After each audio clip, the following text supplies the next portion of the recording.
Hello everyone, welcome to foundation classes by Amit. अगर आप Chandigarh PRT exam की प्रिपरेशन कर रहे हैं तो ये क्लासेस आपके लिए मोस्ट इम्पोर्टेंट है। और आज का जो सेशन है इसको आप बिल्कुल भी स्किप मत कीजिएगा। आज के सेशन में हम मैथमेटिक्स के कुछ इम्पोर्टेंट जो कंसेप्ट हैं उनको करने वाले हैं। और अगर आप चैनल पर न्यू हैं तो चैनल को सब्सक्राइब कर लीजिए। अगर आपको किसी तरह का कोई डाउट है, कोई इश्यू है, कुछ भी अगर आप पूछना चाहते हैं तो आप इस कॉन्टैक्ट नंबर पे व्हाट्सएप मैसेज या फिर डायरेक्ट कॉल भी कर सकते हैं। अगर आपने टेलीग्राम ग्रुप को ज्वाइन नहीं किया है तो आप टेलीग्राम ग्रुप को ज्वाइन कर लीजिए। टेलीग्राम ग्रुप को ज्वाइन करने का जो लिंक है वो आपको इस वीडियो के डिस्क्रिप्शन में मिल जाएगा। हमारी application foundation classes by Amit को अगर आपने डाउनलोड नहीं किया है तो आप एप्लीकेशन को डाउनलोड कर लीजिए। एप्लीकेशन को डाउनलोड करने का जो लिंक है वो भी आपको इसी वीडियो के डिस्क्रिप्शन में मिल जाएगा। देखिए, आपके लिए चंडीगढ़ पीआरटी के कुछ कोर्सेज को हमने एप्लीकेशन में लॉन्च कर रखा है। आप जैसा चाहें, जो आपको पसंद हो, आप उस कोर्स को ले सकते हैं। अगर आपको सिर्फ और सिर्फ नोट्स चाहिए जिनका आप प्रिंट भी निकलवा पाएंगे तो आप एप्लीकेशन में जा सकते हैं। और इस कोर्स के साथ आपको 2 test series free of cost आपको मिल जाएंगी, एक आपकी सोशल साइंस और एक आपकी साइंस की टेस्ट सीरीज। ठीक है, अगर आपको सिर्फ और सिर्फ टेस्ट सीरीज चाहिए तो भी आप एप्लीकेशन में जाइए, वहां पे जाके आप परचेज कर सकते हैं। तो चलिए स्टार्ट करते हैं सेशन को। देखिए, आपके जो एसआई है, एसआई के कुछ क्वेश्चंस ऐसे हैं जो आपको थोड़े से अजीब लग सकते हैं, लेकिन ये बेहद ही इजी रहते हैं। मैथमेटिक्स के अंदर जैसे आपकी लैंग्वेज है वैसे वैसे आप करते जाइए, चीजें बेहद ही इजी हैं। ठीक है, तो चलिए देखते हैं। जैसे आपके सामने क्वेश्चन है, किस धन पर यानी कि मूलधन पर यानी कि प्रिंसिपल पर, किस धन पर x% वार्षिक दर से x वर्ष का साधारण ब्याज क्या होगा आपका x रुपए होगा। यानी कि आपसे क्या पूछा है कि वह धन कौन सा है जिस पर x% वार्षिक दर से x वर्ष का और साधारण ब्याज भी क्या होगा आपका x रुपए होगा। यानी कि आपकी जो रेट है, रेट भी क्या दे रखी है, x% दे रखी है, x% वार्षिक यानी कि पर ईयर। ठीक है, आपका जो टाइम है, टाइम भी क्या दे रखा है आपको x वर्ष दे रखा है। और जो साधारण यानी कि साधारण ब्याज यानी कि एसआई है वो भी क्या दे रखा है आपको x वर्ष दे रखा है, यानी कि x रुपए दे रखा है। ठीक है, एसआई भी इतना दे रखा है। और आपसे पूछा है मूलधन। तो आपको याद हो, मैंने आपको एसआई का एक फॉर्मूला बताया था जिसमें मैंने क्या बोला था कि एसआई के निकालने का फॉर्मूला क्या है, आपका मूलधन यानी कि प्रिंसिपल इंटू में दर इंटू में समय यानी कि टाइम और अपॉन में 100। ये मैंने आपको बताया था। ठीक है, तो यहां से हमें क्या निकालना है, मूलधन निकालना है। तो आप कैसे निकाल सकते हो भाई, एसआई मल्टीप्लाई में, इधर ये डिवाइड में है तो उधर जाएगा, मल्टीप्लाई हो जाएगा, 100 डिवाइडेड बाई में दर है नीचे आ जाएगी और इनटू में समय क्या होगा आपका नीचे आ जाएगा। तो क्या मिल गया आपको, मूलधन मिल गया। बस कुछ नहीं करना, सिर्फ और सिर्फ वैल्यू को पुट करना है। एसआई कितना गिवन है आपको, x रुपए। ठीक है भाई, आपने पुट कर दिया, मल्टीप्लाई में 100 डिवाइडेड बाई में दर क्या गिवन है आपको, x%। ठीक है भाई, आपने x को लिख दिया। और मल्टीप्लाई में समय कितना गिवन है, x वर्ष गिवन है, आपने फिर से x को लिख दिया। कुछ नहीं करना, सिर्फ और सिर्फ कट कर दीजिए, इस x से इस x को कैंसिल कर दिया, क्या बचा आपके पास 100 अपॉन में x रुपए, क्या आ गया आपका आंसर आ गया। आप देख सकते हैं कहां पे है, यहां पे आंसर नंबर सी, 100 अपॉन में x। ठीक है, 100 अपॉन में x क्या आ गया आपका आंसर आ गया। ठीक है, तो एकदम इजी क्वेश्चंस है अगर आपको अच्छे से फॉर्मूलाज याद हैं तो। ठीक है, आगे बढ़ते हैं। नेक्स्ट क्वेश्चन है आपका, ब्याज की समान दर पर, ब्याज की समान दर पर एक निश्चित समय के लिए x रुपए का साधारण ब्याज क्या है, y रुपए है, और y रुपए का साधारण ब्याज क्या है आपका, z रुपए है। तो निम्नलिखित में से कौन सा जो कथन है ना वो आपका सत्य है, ये आपसे पूछा गया है। देखिए, क्वेश्चन में उसने बोला है कि ब्याज की समान दर के लिए, अब दर का फॉर्मूला क्या होता है अगर आपको याद हो तो, उसी को फॉर्मूले, उसी स्टैंडर्ड फॉर्मूले से SI इक्वल टू मूलधन गुणा में दर गुणा समय बटे 100 से आप दर निकाल सकते हो ना। तो दर का फॉर्मूला क्या होगा, ब्याज इंटू में 100 डिवाइडेड बाई मूलधन और गुणा में समय, यानी कि जो आपका SI है, SI मल्टीप्लाई 100 डिवाइडेड बाई जो आपका प्रिंसिपल है इंटू में टाइम। ये क्या होता है आपका रेट का फॉर्मूला होता है, दर का फॉर्मूला होता है। पता है आपको, इतना कुछ भी नहीं करना है। इसने क्या बोला था, ब्याज की समान दर के लिए, यानी कि दोनों कंडीशन के अंदर जो आपकी दर है ना वो आपकी समान है। आपको सिर्फ और सिर्फ वैल्यू पुट करनी है। अब पहली वाली जो स्टेटमेंट है उसमें देखिए, एक्स रुपए का साधारण ब्याज क्या है, वाई रुपए है, यानी कि एक्स रुपए का, यानी कि मूलधन क्या है आपका पहले वाले में, एक्स रुपए है, यानी जो आपका फर्स्ट मूलधन है वो क्या है, एक्स रुपए है, और जो आपका फर्स्ट ब्याज है एसआई है वो कितना है आपका वाई रुपए है। ऐसा ही दे रखा है ना, एक्स रुपए का साधारण ब्याज वाई है, और जो सेकंड वाली कंडीशन है उसमें दे रखा है, यानी कि सेकंड कंडीशन में, सेकंड कंडीशन के अंदर जो आपका मूलधन है क्या है, वाई रुपए, और आपका जो साधारण ब्याज है सेकंड वाला एसआई वो कितना गिवन है आपका, जेड रुपए गिवन है। यही गिवन है ना, कुछ नहीं करना, सिर्फ और सिर्फ वैल्यू पुट करनी है और दोनों को क्या रखना है, इक्वल रखना है, क्योंकि बोल रखा है ब्याज की समान दर पर, दोनों के लिए जो ब्याज की दर है ना वो समान है। कर दीजिए पुट, तो पहले वाले के अंदर ब्याज गुना 100, तो ब्याज कितना गिवन है आपके पास, वाई रुपए, तो वाई इंटू में 100 डिवाइडेड बाई मूलधन क्या है पहले वाले का, एक्स रुपए है, एक्स इंटू में समय क्या है, निश्चित है, हमने मान लिया दोनों के अंदर एक मान लिया हमने समय अपनी तरफ से, क्योंकि दोनों के अंदर निश्चित समय है, ठीक है। इक्वल टू, इक्वल क्यों रख रहे हैं, क्योंकि क्वेश्चन में दिया गया है कि ब्याज की समान दर पर, दोनों के लिए ब्याज की जो दर है ना वो समान है। इक्वल टू देखिए अब आप सेकंड वाले के लिए ब्याज क्या है आपका, जेड रुपए, मल्टीप्लाई में 100 डिवाइडेड बाई मूलधन क्या है आपका, प्रिंसिपल क्या है सेकंड वाले का, मूलधन देखिए वाई रुपए, वाई और इनटू में समय क्या है आपका, निश्चित है, यानी कि फिर से हमने क्या मान लिया, एक मान लिया, कुछ नहीं करना, कट कर दीजिए, 1 से 1 कैंसिल, ठीक है, 100 से 100 कैंसिल, क्या बचा, मल्टीप्लाई कर दीजिए आर पार आप, ये वाई और इधर ये वाई क्या हो जाएगा, वाई स्क्वायर इक्वल टू में ये आपका एक्स है और ये आपका जेड है, क्या हो गया, एक्स जेड हो गया, तो वाई स्क्वायर इक्वल टू क्या हो गया, एक्स जेड हो गया। देखिए कहां पे है, Y square equal to X Z या जेड एक्स, यही तो होगा आपका आंसर, ठीक है। देखने में क्वेश्चन लगेगा पता नहीं क्या दे रखा है, कितना अजीब दे रखा है ना, लेकिन क्या है एकदम इजी है आपका, अगर आपको फॉर्मूलाज अच्छे से याद हैं तो ये क्वेश्चन बेहद ही इजी हैं, ठीक है। आपको सिर्फ और सिर्फ अच्छे से इनको समझना है, जैसे जैसे क्वेश्चन की स्टेटमेंट बोलती जाए वैसे वैसे आपको करना है, ठीक है। तो आगे बढ़ते हैं, आंसर क्या हो गया आपका, answer number D, Y square equal to Z X या Y square equal to X Z, भाई जेड को आगे लिख सकते हो ना आप, तो सेम तो हो गया ना, Y square equal to Z X क्या हो जाएगा आपका आंसर हो जाएगा। अब आगे बढ़ते हैं, देखिए अगर आप कंप्लीट सब्जेक्ट को ऐसे ही वीडियो के थ्रू पढ़ना चाहते हैं तो आप एप्लीकेशन में जाके जो ऑल सब्जेक्ट वाला जो बैच है उसको आप ले सकते हैं। सिर्फ और सिर्फ आपको अगर मैथमेटिक्स को ही करना है तो आप ये 4 सब्जेक्ट का जो बैच है ना इसको आप ले लेना, इसमें आपके दोनों मैथमेटिक्स आ जाएंगे, टीचिंग एप्टीट्यूड आ गया और आपका आईसीटी आ गया, ठीक है। तो अगर आप ये सिर्फ ये 4 सब्जेक्ट करना चाहते हैं तो इस कोर्स को भी आप अंदर जाके ले सकते हैं। और अगर आपको 6 सब्जेक्ट पढ़ने हैं जिसमें आपकी सोशल साइंस है, हिंदी है, इंग्लिश है, रीजनिंग है, तो इन सबको पढ़ने के लिए आप जो 6 सब्जेक्ट का जो बैच है उसको आप ले सकते हैं एप्लीकेशन में जाके, ठीक है। आगे बढ़ते हैं, कोई धन साधारण ब्याज पर 10 वर्ष में 3 गुना हो जाता है, तिगुना हो जाता है, तो ब्याज की दर बताइए कि ब्याज की दर कितनी है। अब एक बात बताइए, इसने बोला है कोई धन साधारण ब्याज पर 10 वर्ष में 3 गुना, 10 वर्ष में 3 गुने का मतलब क्या हो गया भाई, वो 1 था और 1 से कितना हो गया, वो 3 हो गया, और कितना समय लिया उसने, 10 वर्ष का समय लिया, 1 से कितना हो गया 3 गुना का मतलब क्या होता है, मान लो मैंने माना वो 1 था स्टार्टिंग में और 1 से कितना हो गया 3 गुना हो गया, 3 हो गया। तो आप एक बात बताइए, कोई धन के बारे में बात आ रहा है ना, कोई धन 1 था, यानी कि मूलधन था हमारा, ये हमने मान लिया कि मूलधन हमारा 1 था और 1 से कितना हो गया 3 हो गया, तो ये हमारा क्या बन गया, मिश्र धन बन गया, कि कोई हमारा धन था वो 10 वर्ष में कितना बन गया हमारा 3 बन गया, तो ये हमारा मिश्र धन बन गया, 1 से 3 हो गया।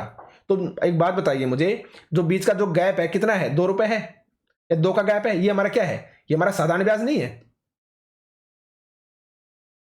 क्या है ये हमारा साधारण ब्याज नहीं है, खुद बताइए आप भैया। मिश्र धन क्या होता है, मिश्र धन होता है हमारा मूलधन प्लस में ब्याज, यही होता है ना। मिश्र धन को हम कैसे निकालते हैं, जो हमारा मूलधन होता है उसके अंदर जब हम ब्याज को ऐड करते हैं तभी तो हमारा मिश्र धन बनता है, आपको ये चीज अच्छे से पता होगी ना। तो 1 से जब हमारा 3 हो गया था और 1 हमारा मूलधन है, 3 हमारा मिश्र धन है, तो 2 क्या हुआ हमारा एसआई तो हुआ, ब्याज ही तो हुआ। और हमसे पूछा गया है कि ब्याज की वार्षिक दर बताइए। अब दर का फॉर्मूला क्या होता है आपको अच्छे से पता है, क्या होता है, ब्याज गुणा 100, ब्याज कितना है 2 है, ब्याज गुणा में 100 बटे में क्या करते हैं हम, ब्याज गुणा में 100 बटे में मूलधन गुणा में समय। अब मूलधन कितना है आपका 1 है, ठीक है भाई, आपने 1 लिख दिया, और गुणा में समय कितना गिवन है आपका 10 वर्ष गिवन है क्वेश्चन के अंदर, तो आपने 10 कर दिया, कुछ नहीं करना, कट कर दीजिए, क्या आ गई आपकी दर आ गई, 1 से 1 कैंसिल, 0 से 0, और 10 दूनी 20, क्या गया 20 आ गया। यानी 20% क्या आ गई आपकी वार्षिक दर आ गई। एकदम इजी हो गया। देखने में क्या था, बहुत ही अजीब था, लेकिन आंसर क्या है, एकदम इजी है। तो आंसर क्या आ गया आपका, 20% आपका आंसर आ गया। ठीक है, आप समझ गए होंगे। आगे बढ़ते हैं। नेक्स्ट देखिए आप, कौन सा धन, वह कौन सा धन है जिस पर 5% वार्षिक दर से, 5% वार्षिक दर से एक दिन का साधारण ब्याज 1 रुपए हो। एक दिन का साधारण ब्याज क्या हो आपका, 1 रुपए हो। वह कौन सा धन है जिस पर 5% वार्षिक दर से एक दिन का साधारण ब्याज क्या हो आपका, 1 रुपए हो। तो रेट आपको गिवन है कितनी, 5%, और एक दिन का साधारण ब्याज दे रखा है। अब एक बात बताइए, जो रेट अगर आपकी वार्षिक के अंदर है तो साधारण ब्याज भी आपका वर्ष के अंदर होना चाहिए ना। यहां पे एक दिन का 1 रुपए दे रखा है, एक दिन का साधारण ब्याज कितना है आपका, 1 रुपए है एक दिन का। अब नॉर्मल सी बात है, यहां से मैं 365 दिन का निकाल सकता हूं, कि जो आपका स्टैंडर्ड होता है वो तो 365 डे होते हैं ना एक साल के अंदर, 366 तो लीप में होते हैं ना, तो स्टैंडर्ड 365 है। तो 365 दिन का जो साधारण ब्याज कितना होगा, 1 गुणा में 365, यानी 365 रुपए। यानी कि आपका एसआई क्या आ गया एक वर्ष का, भाई आपकी जो वार्षिक दर थी, जो दर है वो वार्षिक है, यानी कि 5% वार्षिक है, वर्ष की है, तो इसलिए हमने एसआई को भी वर्ष में कन्वर्ट कर लिया। तो कितना आया, 365 रुपए आ गया। यहां तक समझ गई। और अब हमसे पूछा क्या था कि वह कौन सा धन है, यानी कि मूलधन निकालना है। सेम फॉर्मूला, मूलधन कैसे निकालोगे आप, भाई एसआई का जो स्टैंडर्ड फॉर्मूला मैंने बताया था, एसआई इक्वल टू मूलधन गुणा में दर गुणा में समय बटे में 100, तो उससे आप मूलधन निकाल सकते हो ना। तो मूलधन का फॉर्मूला क्या होगा, मूलधन क्या होगा आपका, प्रिंसिपल क्या होगा, ब्याज गुणा 100 बटे में दर गुणा में समय, यही होता है। पुट कर दीजिए, ब्याज कितना है आपके पास, 365 रुपए, गुणा में 100 अपॉन में दर कितनी है आपकी 5 है, और गुणा में समय कितना है, वार्षिक है, एक दिन का था दे रखा था, हमने एक वर्ष में कन्वर्ट कर लिया था, तो 1 वर्ष है आपका समय। ठीक है, कुछ नहीं करना, कट कर दो भाई, 5 एकम 5, 5 दूनी 10, 0, और 365 दूनी कितना होता है भाई, कर दीजिए मल्टीप्लाई, 2 5 0, 2 5 10, 10 की सिफर असल लगी 1, 2 6 12 1 13, असल 1, 2 3 6 1 7, और 1 0 आपका और था। इन कितना आ गया आंसर आपका, 7300 आ गया। कहां पे है, देखिए यहाँ पे है, ये रहा आंसर आपका। ठीक है, देखने में क्या था, एकदम अजीब था कि पता नहीं क्या दे रखा है, लेकिन जैसे जैसे क्वेश्चन ने बोला वैसे वैसे आगे बढ़ते गए और हमारा आंसर आ गया। आंसर क्या है आपका, 7300 आंसर आ गया। ठीक है, समझ गए। आगे बढ़ते हैं। अब नेक्स्ट क्वेश्चन को देखिए आप, कि 5000 रुपए का कुछ भाग के बारे में बोल रहे हैं। 5000 रुपए का कुछ भाग साधारण ब्याज की 6% वार्षिक दर पर, तथा शेष भाग साधारण ब्याज की 9% वार्षिक दर पर एक उधार दिया जाता है। ठीक है भाई, एक वर्ष के बाद यदि कुल ब्याज कितना है, 390 रुपए है, तो दोनों दरों पर दिए गए धनों का अनुपात बताइए। यानी कि जो प्रिंसिपल है उनका अनुपात बताना है, दोनों दरों पर दिए गए धनों का अनुपात बताइए। यानी कि 5000 में से कुछ धन तो यहां पे लगाया इस दर के साथ, और कुछ धन यहां पे लगाया, जो शेष वाला था वो यहां पे लगा दिया, तो जो दोनों जो धन लगाए थे ना उनका अनुपात हमसे पूछा गया है। तो आपको याद हो, मैंने आपको मिक्सर एलिगेशन का जो प्रॉफिट एंड लॉस वाला जो चैप्टर कराया था ना, उसमें मैंने आपको मिक्सर एलिगेशन का एक तरीका समझाया था कि हम जो प्रॉफिट लॉस वाले जो क्वेश्चंस है ना उनको मिक्सर एलिगेशन से कर सकते हैं। तो ये वाला जो क्वेश्चन है ना, यहां पे भी हम मिक्सर एलिगेशन को लगा सकते हैं। ठीक है, अब वहां पे मैंने क्या बताया था, मान लो कुछ भाग हमने 6% की दर से लगाया, तो मैंने लिख दिया 6%। ठीक है, कुछ भाग शेष भाग 9% की दर से, तो यहां पे लिख दिया मैंने 9%। और अब मुझे यहां पे जो बीच में लिखते हैं ना, ये हमें टोटल का बारे में पता होना चाहिए कि टोटल जो रेट है ना वो कितनी है। भाई एक तो आपके 6% है कुछ भाग के लिए, 9% है शेष भाग के लिए, यानी कि कुछ भाग के लिए 6%, कुछ भाग के लिए 9%।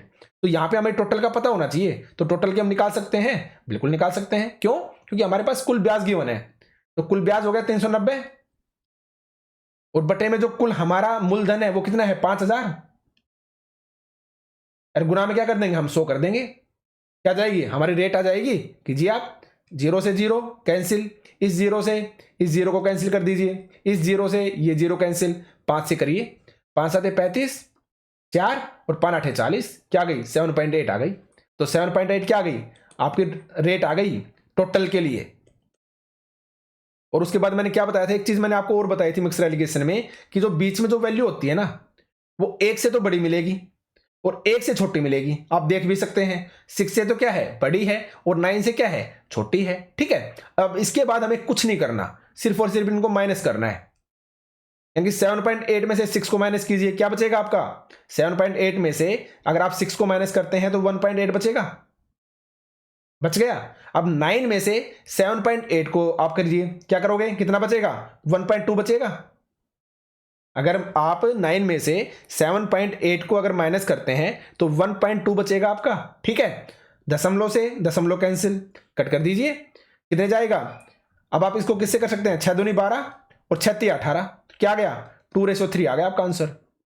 मिक्सर एलिगेशन के अंदर जो यहाँ पे नीचे आता है ना, वो वही चीज आती है जो हमें एक्चुअल में चाहिए होता है क्वेश्चन के अंदर, जो हमसे क्वेश्चन के अंदर पूछा जाता है। अब हमसे क्वेश्चन में क्या पूछा गया था कि दोनों जो धन है ना उनका अनुपात बताओ, तो डायरेक्ट हमारा लास्ट में अनुपात ही आएगा। तो अनुपात क्या है आपका? 2:3 आ गया। क्या आ गया? 2:3 आपका अनुपात आ गया। 2:3 क्या आ गया? आपका अनुपात आ गया। तो यही हो जाएगा आपका आंसर। समझ में आया मैंने कैसे किया? भाई 6% लिख दिया मैंने, 9% लिख दिया, और यहां पे मैंने टोटल रेट जो थी ना वो लिख दी। टोटल रेट हमें गिवन नहीं थी, लेकिन हमें टोटल ब्याज गिवन था, और हमारा जो मूलधन है टोटल वो भी हमें गिवन था। तो मैंने ब्याज अपॉन में मूलधन और गुणा में 100 कर दिया। क्या मिल गई? मुझे रेट मिल गई। अब आपको ये पता है ना ये रेट कैसे निकाली हमने? भाई नॉर्मल सी बात है, हम कैसे निकालते थे? यहां पे मूलधन होता है हमारा, और मूलधन के बाद मिश्रधन होता है, और बीच में क्या होता है? हमारा ब्याज होता है। ऐसे करते हैं ना हम। तो ब्याज अपॉन में मूलधन और गुणा में 100 अगर आप करते हो तो क्या निकलता है? आपकी रेट ही तो निकलती है। तो इस तरह से मैंने टोटल से निकाली रेट। रेट आ गई 7.8%, मैंने बीच में लिख दी। अब मैंने बताया था मिक्सर एलिगेशन के अंदर उसको जांचने का तरीका क्या है? यहां पे जो भी वैल्यू होगी ना वो एक से तो आपकी क्या होगी? छोटी होगी, बड़ी होगी, और एक से आपकी छोटी होगी। तो आप देख सकते हैं 7.8 है वो 6 से तो क्या है आपका? बड़ा है, और 9 से क्या है आपका? छोटा है। तो यानी कि सही है, सही तरीका है, हम मिक्सर एलिगेशन को लगा सकते हैं। तो आपने लगा दिया, 7.8 में से माइनस किया 6 को, 1.8 बच गया। 9 में से माइनस किया 7.8 को, तो 1.2 बच गया। अब दशमलव से दशमलव को मैंने खत्म कर दिया। तो इसके बाद मैंने 6 दूनी 12 यानी कि 6 से कट कर दिया, और ये 6 तिया 18। इसके अलावा इसको हम कट कर नहीं सकते, और लास्ट में क्या बचा? हमारा 2:3 बचा। और मैंने आपको बता दिया मिक्सर एलिगेशन के अंदर लास्ट में वही चीज बचती है जो हमें एक्चुअल में क्वेश्चन में पूछी गई होती है। और क्वेश्चन में हमसे क्या पूछा गया था कि दोनों दरों पर दिए गए धनों का अनुपात क्या होगा। तो यानी कि लास्ट में जो निकल के आया ना वो हमारे जो दिए गए धन थे उनका अनुपात ही निकल के आया है। तो अनुपात क्या आया? आपका 2:3 आ गया अनुपात।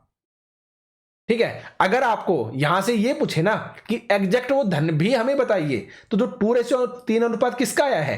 अगर मैं 2 + 3 को जोड़ देता हूं तो इक्वल टू क्या होता है? 5 होता है। 5 होता है ना। तो 5 की वैल्यू क्या गिवन है? 5000।